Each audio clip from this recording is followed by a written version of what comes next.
Even with our best efforts, sometimes we do it. We yell at them.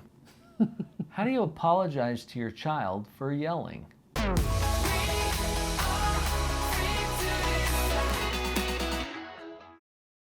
Let's see if we can learn something from our kids. You know when your kids are kind of conflicted with each other, Right. and they end up hurting each other, or they end up yelling, or whatever it is, and you tell them, okay, now tell your brother you're sorry. And it sounds like, I'm sorry. Doesn't sound real at all. And nobody's convinced. Well, let's learn something from that. Be authentic. Be real about this. I don't want you to pretend to apologize to your child or do it with some strings attached. Here's what I mean by that. How does this feel to you, Vicki, if I say, I'm sorry that I yelled at you, but you shouldn't have... You're not really sorry at that point. Oh, you don't feel that that was sincere? Yeah. Right, because I'm trying to throw her under the bus after I give the apology and then blame her for my misbehavior in the first place. Don't do this with your kids. It would sound with a kid like, okay, I shouldn't have yelled at you, but you need to listen to me. What's wrong with that? Right, it's not going to sound authentic to them. So stay in front of your but. You know, when you said but, stay on the part that you said before that. I'm really sorry that I yelled at you. I think you go back sometimes to the motivation too. Why are you even apologizing? Do you feel bad about what happened?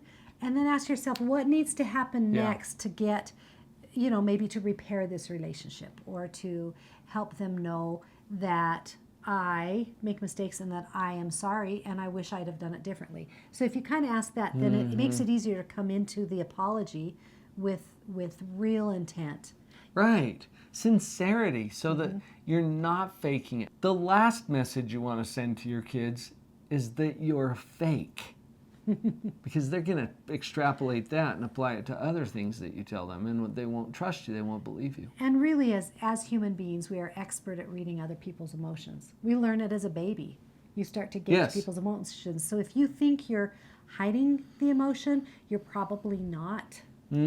So go ahead and get authentic about it so that you can present yourself that way. This might mean that you back off from things for a little bit. Give yourself a chance to calm some of that emotional flooding that happens when we end up yelling in the first place. And you know, Vic, you said earlier, do you really feel bad about it? We have an overwhelming response from some of our viewers here on the channel. If you go look through the comments, people really feel badly about this. Our number one video is how to get your children to listen without yelling, which implies, I'm tired of the yelling. In fact, you know what? You can click to it right up here in the corner. It's our number one video right now. It's getting more traction than anything else, and I think that there's because reason nobody for that. likes it when they start yelling. We just don't like that feeling. Right. So let's be authentic about the apology. And when you're being authentic, be humble. I think this includes, Vicki, an acknowledgement that what you did was wrong. You're not trying to justify it by what happened just before you yelled. Right.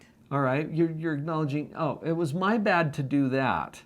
And you can make it a totally separate issue because you still need to implement appropriate consequences. Correct. For whatever it was that ticked you off in the first place. Now, a lot of parents get really worried that apologizing might portray them as weak or make them lose their authority.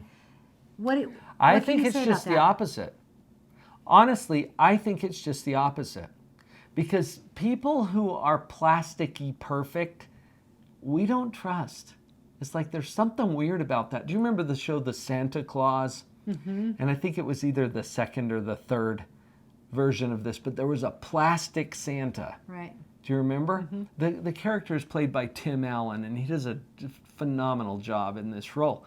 But there's this character that's plastic, and it's just creepy because we know that people have flaws, and your kids know that. So own it. Be human. Be a real person. Acknowledge that it was wrong and that you have weaknesses. And I think that increases your credibility and your authority with your child. I don't think it takes it away. No. It lets them know that you're willing to look at things in a realistic way. And so when they really need some advice that might be hard, they realize that they can get it from you. Now, this does not get them off of the hook for their misbehavior.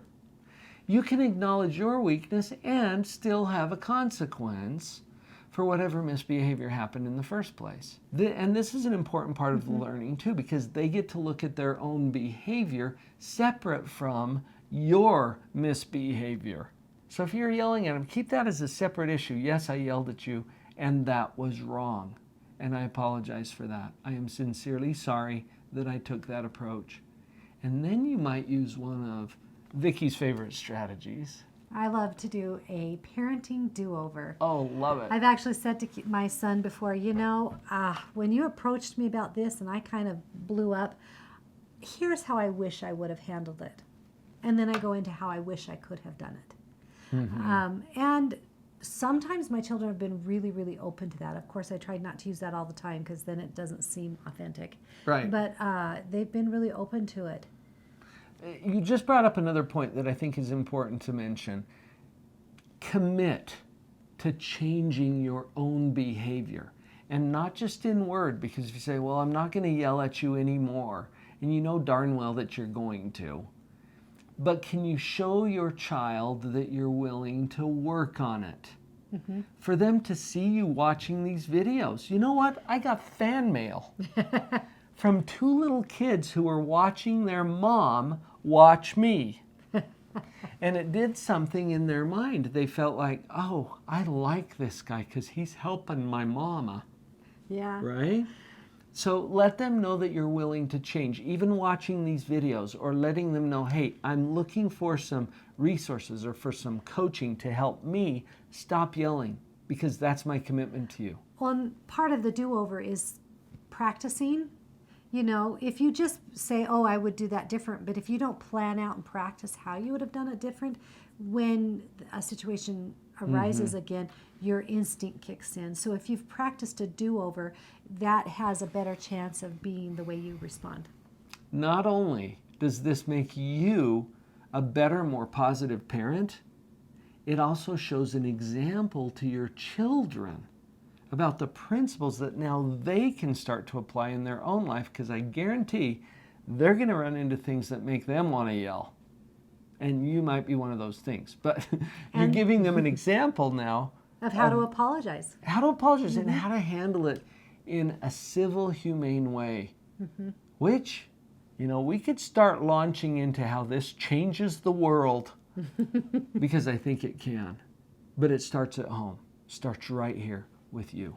During the video, we mentioned some other resources. Vicki and I have collaborated to put together a positive parenting coaching program. You can learn more about it and also get a free parenting breakthrough call. Click on that in the link down below, and we'll hook up a member of our team to talk to you personally. Her head was down, face locked onto